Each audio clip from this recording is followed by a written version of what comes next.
बिस्मिल्लाहिर्रहमानिर्रहीम। अस्सलाम वालेकुम डियर स्टूडेंट्स हमने स्टार्ट किया था बिहेवियर साइकोलॉजी का यूनिट फर्स्ट जो था, जो कि हमारे साथ इंट्रोडक्शन टू बिहेवियर साइकोलॉजी था, वो हमने स्टार्ट किया था। और उसका पार्ट फर्स्ट जो कि तकरीबन 12 स्लाइड तक थे, वो हमने पढ़े थे। आज हम फर्दर स्लाइड्स को डिस्कस करेंगे और इस वीडियो लेक्चर में इस यूनिट को हम ख़त्म करने की कोशिश करेंगे। तो आइए स्टार्ट लेते हैं। स्टार्ट लेने से पहले मैंने आप लोगों को एक इम्पॉर्टेंट बात बतानी है कि अभी जो न्यू स्लाइड्स आए हैं उसमें थोड़ा एडिशन आई है। ठीक है, एडिशन नहीं है लेकिन थोड़ी एडिटिंग की गई है, यानी स्लाइड्स को तरतीब दिया गया है। ठीक है, तो उस तरतीब वाली स्लाइड्स को हम पढ़ेंगे आज। और जो मैंने आप लोगों को स्कूल ऑफ थाट्स में जो 3 स्कूल ऑफ थाट्स थे वो ऑलरेडी डिस्कस किए हैं, वो इस स्लाइड्स में थोड़े नीचे दिए गए हैं, तो इस वजह से उस चीज़ को हम स्किप करेंगे। और आगे जो बाकी 7 स्कूल ऑफ थाट्स है टोटल, तो उसमें जो 4 बाकी रह गए हैं उसको हम डिस्कस करेंगे इस वीडियो लेक्चर में। तो आप लोगों ने टेंशन नहीं लेने हैं और हम इस वीडियो लेक्चर में पूरे यूनिट को डिस्कस करेंगे और ख़त्म करेंगे। ठीक है, तो आइए स्टार्ट लेते हैं।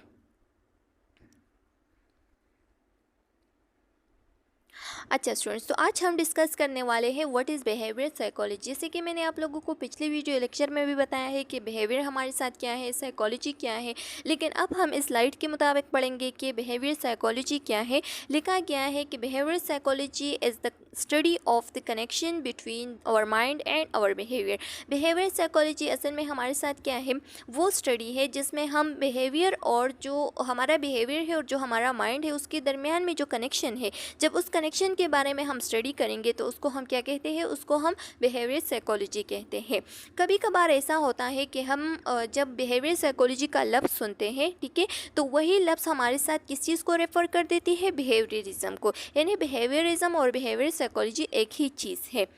लिखा गया है कि the researchers and scientist who study behaviour psychology are trying to understand why we behave the way we do. ठीक है, लिखा गया है कि कुछ रिसर्चर और जो साइंटिस्ट जिसने बिहेवियर साइकोलॉजी को स्टडी किया है, तो वो ये ट्राई करती है कि वो अंडरस्टैंड करे कि हम क्यों इस तरीके से बिहेव करते हैं। ठीक है, जो भी हम बिहेव करते हैं, जैसे कि एग्रेशन हो गया, जैसे कि एंजाइटी हो गई, जैसे कि डिप्रेशन हो गया, ठीक है, किसी भी चीज़ की तरफ जो हम बिहेव देते हैं, जो हमारा बिहेवियर होता है, ठीक है, तो वो हम क्यों देता है। तो इस बारे में ये जो साइंटिस्ट है, ये जो रिसर्चर्स है, ये स्टडी करती है। ठीक है, अभी इसको अंडरस्टैंड करने की कोशिश करती है।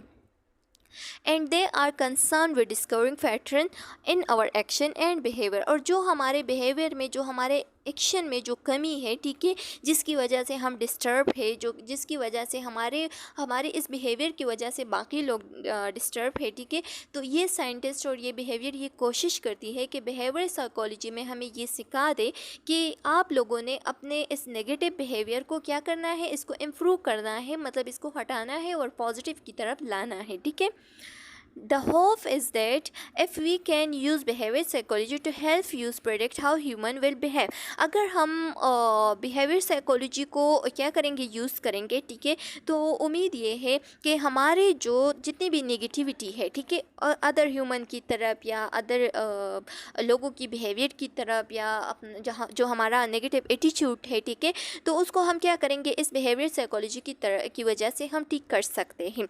We can build better habits as individual. तो इसकी वजह से हम अपना हैबिट्स जो है ना, एज इंडिविजुअली आप ठीक कर सकते हैं। Create better product as companies. आप एक कंपनीज के लिए एक बेटर प्रोडक्ट प्रोवाइड कर सकते हैं। जैसे कि हमारे साथ एडवर्टाइजमेंट हो गया, ठीक है, अगर हम एडवर्टाइजमेंट करते हैं तो हर एक चीज़ के लिए एक स्पेसिफिक चीज़ को सेलेक्ट करते हैं कि इसके ज़रिए से अगर हम एडवर्टाइजमेंट करेंगे, many type of model select करते हैं, ठीक है, जैसे कि फॉर एग्ज़ाम्पल जो मेल कपड़े वगैरह होती है तो उसके लिए मेल मॉडल को सिलेक्ट करते हैं, जो फीमेल कपड़े होते हैं। तो एक साबुन का अगर हम एग्ज़ाम्पल ले लें तो इसके लिए ज़्यादातर जो फ़ीमेल है उसकी ब्यूटी का यूज़ कर देते हैं। जैसे कि फ़ीमेल को सेलेक्ट कर देते हैं कि ये जो है ना, ये ब्यूटी प्रोडक्ट्स के लिए या जो साबुन है उसके लिए एडवर्टाइजमेंट करेंगे, ठीक है, तो ये जो है ना, ये हमारे साथ ज़्यादा क्या हो सकती है, फेमस हो सकती है, ये प्रोडक्ट फेमस हो सकती है। तो इसके लिए जो बिहेवियर हम यूज़ कर देते हैं, तो ये हमारे लिए किस चीज़ के लिए ज़रूरी है, ताकि हमारे कंपनी के ज़्यादा प्रोडक्ट जो है ना ना वो क्या करे, बेटर तरीके से लोग खरीदे, ठीक है। तो यही प्रोडक्ट को या कंपनीज़ को एडवांटेजेस देने के लिए या अपने बिहेवियर में चेंजेस लाने के लिए सब हम पढ़ते हैं बिहेवियर साइकोलॉजी में। And develop better living spaces as communities, ठीक है। फिर हमारे साथ आ रहे हैं व्हाट इज़ बिहेवियर। अब बिहेवियर फर्दर क्या है, लिखा गया है कि any action that other can observe and measure, वो एक्शन जो कि दूसरे ऑब्जर्व करे और दूसरे मैयर करे तो उसको हम क्या कहते हैं, बिहेवियर कहते हैं। जैसे कि फॉर एग्जांपल हम किस तरीके से चलते फिरते हैं, ठीक है, किस तरीके से बात करते हैं, हमारे बातचीत का तरीका किस तरीके से है, ठीक है। इस तरीके से हम फर्दर हमारे साथ फिज़िकल मोमेंट्स आते हैं, हम किस तरीके से फिज़िकल मोमेंट्स करते हैं, ठीक है। तो ये सब हमारे बिहेवियर में आते हैं। अच्छा स्टूडेंट, अब हमारे साथ एक अप्रोच आ रहा है जो कि स्कूल ऑफ थॉट्स का एक पार्ट है, लेकिन जो हम 7 स्कूल ऑफ थॉट्स पढ़ेंगे तो उसका हिस्सा नहीं है, ठीक है। लेकिन ये है एक स्कूल ऑफ थॉट जिसको हम क्या कहते हैं, बायोलॉजिकल अप्रोच कहते हैं। बायोलॉजिकल अप्रोच में हम क्या स्टडी करेंगे, जो बायोलॉजिकल फंक्शंस है, यानी हमारे माइंड्स के साथ कौन कौन से ऐसे हार्मोन्स, ऐसे कौन कौन सी चीज़ें क्या है बायोलॉजिकली कनेक्टेड है, ठीक है, जिसमें जो भी डिस्टर्बेंस आती है, इम्बैलेंस आती है, तो उसकी वजह से हमारे माइंड में एंजाइटी, डिप्रेशन वगैरह स्टार्ट हो जाती है। तो उसके बारे में अब हम बायोलॉजिकल अप्रोच में स्टडी करेंगे। लिखा गया है कि the psychological model that view behaviour from the perspectives of biological function. अब वो साइकोलॉजिकल मॉडल जो कि हमारे साथ मेन पॉइंट ऑफ व्यू इसका क्या होता है, बायोलॉजिकल फंक्शंस होते हैं, ठीक है। In understanding of biochemical processes, अगर हम बायोकेमिकल प्रोसेसेस को अंडरस्टैंड करेंगे तो यही अंडरस्टैंडिंग हमें साइकोलॉजिकल एंड जो सोशल फिनोमेना है उसकी अंडरस्टैंडिंग दे सकती है। Physical structure and heredity process determine behaviour और बिहेवियर पोटेंशियल। अब हेरेडिटी की बात आ गई तो इसका मतलब ये है कि ये जितने भी हम बिहेवियर को अडॉप्ट कर देते हैं, ठीक है, तो यही अडाप्टेशन हमारे हेरेडिटी की तरफ से भी आती है, जैसे कि माँ बाप से हो गए, दादा दादी, नाना नानी वगैरह सबसे क्या हो सकती है, ये जेनेटिकली आ सकती है ये बिहेवियर आप में, ठीक है। Physiological intervention can alter mental process and behaviour. अगर फिजियोलॉजिकली या फिज़िकली किसी इंसान में कोई डिस्टर्बेंस है, ठीक है, और वो ऐसा बिहेव शो कर रहा है जैसे कि एग्रेशन हो गया, एंजाइटी, डिप्रेशन वगैरह, तो ये हमारे साथ ज़्यादातर मेंटल प्रोसेसेस की वजह से होती है, यानी जो मेंटल प्रोसेसेस है वो इम्बैलेंस हो जाती है, उसकी वजह से बिहेवियर जो है ना वो डिस्टर्ब हो जाती है। Root cause of abnormalities and disorders lies in biology and required medical intervention. और इस रूट को मालूम करने के लिए, इस एबनॉर्मेलिटीज़ को मालूम करने के लिए, इस डिजीज़ को मालूम करने के लिए हमें किस चीज़ की ज़रूरत पड़नी होती है, मेडिकल इंटरवेंशन करनी होती है, ताकि हमें ये डिज़ीज़, ये मेंटल जितनी भी डिसेबिलिटीज़ है जो कि एज अ फिज़िकली या फिजियोलॉजिकली हमें दिखाई देती है, ठीक है, तो इसको हम मालूम करें। अब कुछ न्यूरोट्रांसमीटर है जो कि मेंटल प्रोसेस के साथ कनेक्टेड है। लिखा गया है कि न्यूरोट्रांसमीटर एंड देयर रोल्स। अब वो न्यूरोट्रांसमीटर और उसके रोल्स क्या है, ठीक है। तो एसिटाइलकोलिन हो गया। एसिटाइलकोलिन का काम क्या है, ये हमारी learning, memories and muscle control में मदद देती है, ठीक है। इसका काम यही होता है, जो मोटर एक्टिविटी है, कोऑर्डिनेशन है, इमोशन एंड जो मेमोरीज है, इसका काम है। ये किसका काम है, ये डोपामिन का काम है, ठीक है।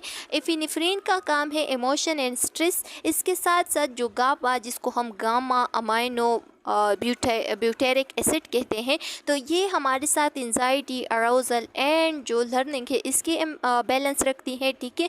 सेरोटोनिन जो है ना, ये हमारी सेंसरी प्रोसेसिंग को, स्लीपिंग एंड अराउजल को बैलेंस में रखती है, और जो ग्लूटामेट है वो एंजाइटी एंड मूड को। तो स्टूडेंट्स, ये स्लाइड बहुत इंपॉर्टेंट है, इससे बहुत ज़्यादा एमसीक्यूज आ सकते हैं। जो न्यूरोट्रांसमीटर इसके काम है ये आप लोगों ने रिमेंबर रखने हैं। अगर इन सारे न्यूरोट्रांसमीटर में से एक में भी कुछ ना कुछ डिस्टर्बेंस आ गई, तो वो वही प्रोसेस जो कि लर्निंग, मेमोरी, मसल्स या मोटर एक्टिविटी वगैरह जो भी हो गए, ठीक है, तो उसमें क्या होगी, वही उसमें ही डिस्टर्बेंस आएगी। अब हमारे साथ जो स्कूल ऑफ थॉट्स आ रहे हैं, तो मैंने आप लोगों को पहले बताया लेक्चर के स्टार्ट में कि हमारे साथ टोटल 7 स्कूल ऑफ थॉट है, ठीक है। और इस 7 में जो 3 है जो कि हमारे साथ स्ट्रक्चरिज्म, फंक्शनलिज्म और जो गेस्टाल्ट साइकोलॉजी है, ये हमने ऑलरेडी पिछले वीडियो लेक्चर में डिस्कस किया है। तो इन तीनों को समझने के लिए आप लोगों ने वही वीडियो लेक्चर देखना होगा और बाकी हम इस वीडियो लेक्चर में डिस्कस करेंगे।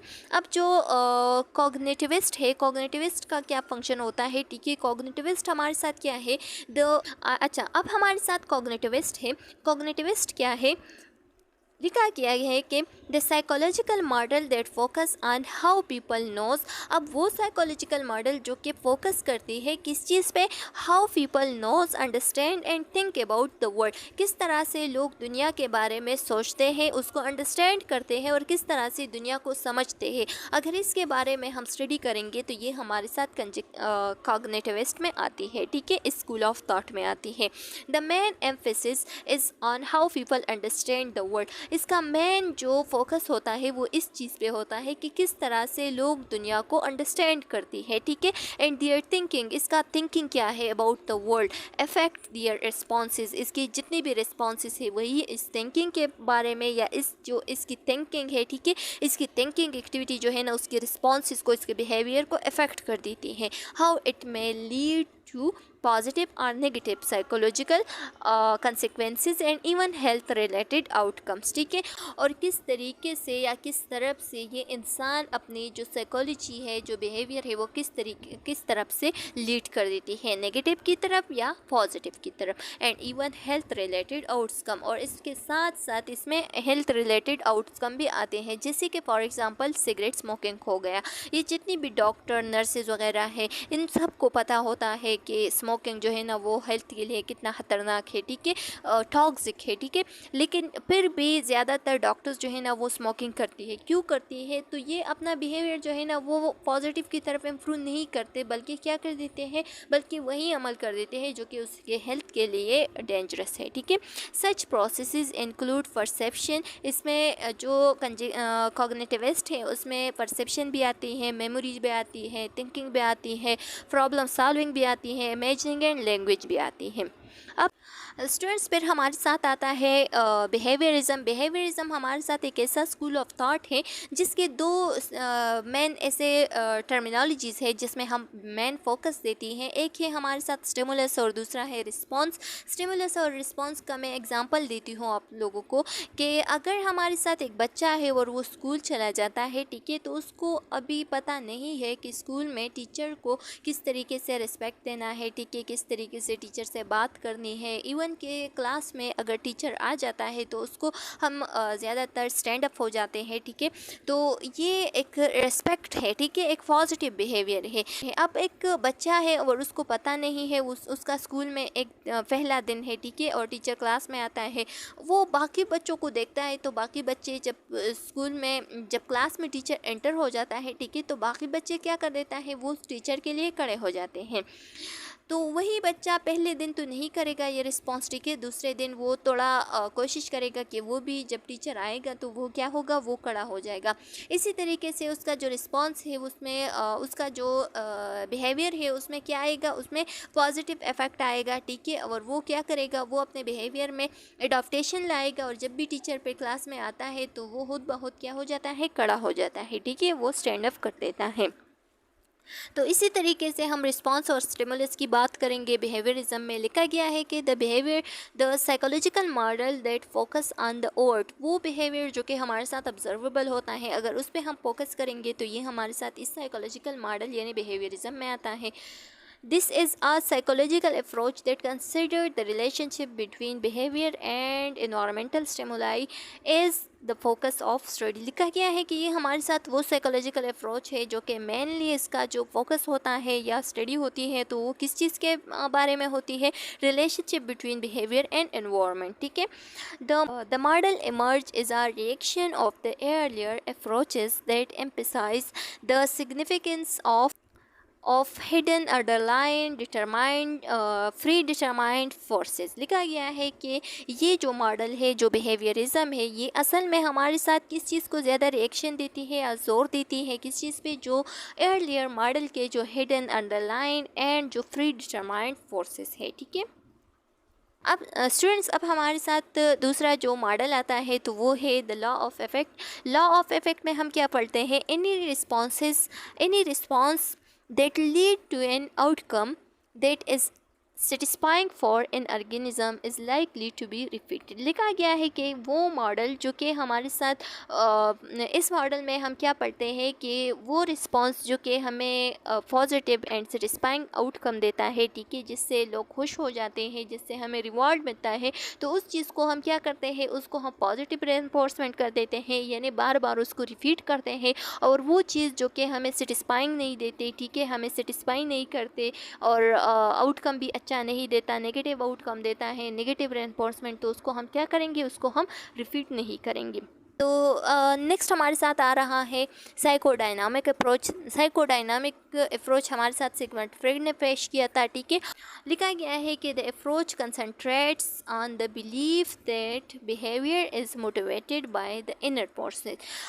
असल में इस मॉडल का जो मेन फोकस था वो किस चीज़ पे था? इस बिलीफ पे था कि हमारा जो बिहेवियर है वो अंदर हमारे कुछ ऐसे फोर्सेस हैं जिसकी वजह से हम उस बिहेवियर को पेश कर देते हैं, ठीक है, या उस बिहेवियर को हम शो कर देते हैं, over which individual later control. और उस बिहेवियर्स पे उस फोर्सेस पे, जो इनर फोर्सेस है, तो इंडिविजुअल का थोड़ा सा उस फोर्सेस पे क्या है? कंट्रोल है। ठीक है, founded by the Venice physician Sigmund Freud in the early 1900। और ये मॉडल किसने पेश किया था? सिगमंड फ्रॉइड ने, जो वेनिस का रहने वाला था। स्टूडेंट्स पर लिखा गया है कि the psychodynamic perspective give importance to the inner unconscious experience and the forces that lead that behaviour. अब वो अनकॉन्शियस एक्सपीरियंसेस जो कि हमारे साथ क्या कर देती हैं, जो कि अब वो अनकॉन्शियस एक्सपीरियंसेस जो कि हमारे अंदर के फोर्सेस है, ठीक है, जो कि हमारे बिहेवियर को कंट्रोल कर देते हैं, तो उसके बारे में ये जो साइकोडायनामिक अप्रोच है ये असल में इस चीज़ पे फोकस देती है। Freud work has provided a way not only for treated mental disorder but also for understanding everyday phenomena such as prejudice and aggression. अब फ्रॉइड ने ये काम सिर्फ और सिर्फ मेंटल डिसऑर्डर को ट्रीट करने के लिए नहीं किया, बल्कि उसने बहुत सारे ऐसे फिनोमेना जैसे कि प्रेजुडिस हो गया, इसके साथ साथ एग्रेशन हो गया, उसको भी अंडरस्टैंड किया। One of the main idea is that there is an inner tension, और उसने एक मेन आइडिया ऐसा भी दिया कि हमारे अंदर के एक टेंशन होता है एक चीज़ के लिए, एक काम के लिए, अगर उस काम को, अगर उस एक्शन को हम फुलफिलमेंट नहीं करें, ठीक है, उसको हम परफॉर्म नहीं करें, तो हमारा टेंशन ख़त्म नहीं होता। और जब हम उस काम को फुलफिलमेंट करें, ठीक है, उसको परफॉर्म करें, उसको कंप्लीट करें, तो हमारे अंदर की जो टेंशन है वो रिड्यूस हो जाता है, वो कम हो जाता है। अच्छा, अब साइकोडायनामिक मॉडल के पर्सनालिटी के 3 पार्ट्स है, ठीक है, और ये 3 पार्ट्स हमारे साथ 8 है, ईगो है एंड सुपर ईगो है, जो कि हमने साइकोलॉजी में ऑलरेडी डिस्कस किया है। ह्यूमनिस्टिक की तरफ आते हैं। ह्यूमनिस्टिक में लिखा गया है कि ह्यूमनिस्टिक हमारे साथ क्या होता है? The psychological model suggest that people are is in control of their life, कि हर एक इंसान का अपने आप पे कंट्रोल होता है, ठीक है। It is consider one of the most recent approach, ये हमारे साथ एक मोस्ट रिसेंट यानी अभी अभी जो न्यूली आया है वो अप्रोच है साइकोलॉजी का। This approach rejected the view of that free determined autonomic biological forces unconscious forces processes are the environment determine behavior. It proposes that people themselves decide about about their lives, ठीक है। और इस model ने हमें बताया है कि लोग जो है ना अपने बारे में, अपने जीने के लिए खुद ही सोचेगा और खुद ही डिसाइड करेगा। A failure is being capable of doing so lead to psychological problem। और फेलियर जो है ना वो ज़्यादा से ज़्यादा साइकोलॉजिकल प्रॉब्लम में क्या हो जाता है, ज़्यादा से ज़्यादा उसको साइकोलॉजिकल प्रॉब्लम्स आते हैं, क्योंकि वो इस बात को एक्सेप्ट नहीं करता। ज़्यादातर कोई इंसान इस बात को एक्सेप्ट नहीं करता कि मैं क्यों फेल हो गया, ठीक है, किसी चीज़ में, किसी काम में। तो इस वजह से प्लेयर जो है ना वो ज़्यादा से ज़्यादा इस चीज़ के बारे में या उसको ज़्यादा से ज़्यादा क्या हो जाता है, साइकोलॉजिकली प्रॉब्लम्स आते हैं। It also stresses that idea that people by nature tends to move toward higher level of maturity and maximum potential. Free will human possesses the ability to make decision about their lives। तो चलो students, यहाँ तक हमारा जो lecture है वो complete हो गया है। उम्मीद है कि आप लोगों को समझ में आ गया होगा। फिर भी अगर कोई क्वेश्चन कॉम्प्लिकेशन है तो आप लोग कमेंट सेक्शन में पूछ सकते हैं। बहुत जल्द आप लोगों को आंसर मिल जाएगा। नेक्स्ट वीडियो में मिलते हैं, तब तक के लिए अल्लाह हाफिज़।